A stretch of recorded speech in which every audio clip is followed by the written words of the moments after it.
প্রয়োজন ছাড়া ওর স্যালাইন খেলে কি ধরনের ক্ষতি হতে পারে? আজকে আমরা আলোচনা করব ওর স্যালাইন সম্পর্কে। ওর স্যালাইন আমরা কেন খাই? আমরা ওর স্যালাইন খেয়ে থাকি ডিহাইড্রেশন কারেকশন করার জন্য। কারণ ওর স্যালাইনের মধ্যে থাকে সোডিয়াম ক্লোরাইড, পটাশিয়াম ক্লোরাইড ও ট্রাইসোডিয়াম সাইট্রেট এবং গ্লুকোজ অ্যানহাইড্রেস। এগুলো থাকার কারণে আমরা ওর স্যালাইন খেয়ে থাকি।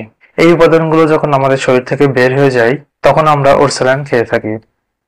এই উপাদানগুলো আমাদের শরীর থেকে কিভাবে বের হতে পারে? যেমন সোডিয়ামের মাধ্যমে, অর্থাৎ আমাদের শরীরে প্রচুর পরিমাণে ঘামের মাধ্যমে এটি বের হতে পারে। বমির মাধ্যমে এটি আমাদের শরীর থেকে বের হতে পারে। ডায়রিয়া বা লুজ মোশনের মাধ্যমে আমাদের শরীর থেকে বের হতে পারে। কিন্তু এই ফ্লুইড গুলো লস হলে আমাদের ওর স্যালাইন খাওয়ার কথা। আমরা কি করছি? কথায় কথায় ওর স্যালাইন খাচ্ছি। আমরা যদি কথায় কথায় ওর স্যালাইন খাই তাহলে আমাদের কি কি প্রবলেম হতে পারে? যেমন যাদের ব্লাড প্রেশার আছে তাদের ব্লাড প্রেশার আরো বেড়ে যায়, যাদের ডায়াবেটিস আছে তাদের ডায়াবেটিস আরো বেড়ে যায়।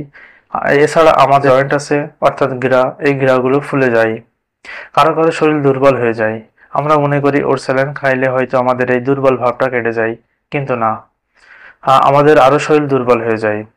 কারো কারো শরীর কাঁপুনি ওঠে, কারো কারো মাথা ঝিমঝিম একটা ভাব আসে, বমি বমি ভাব আসে। তাই আমরা এখন থেকে আর কথায় কথায় ওর স্যালাইন খাবো না।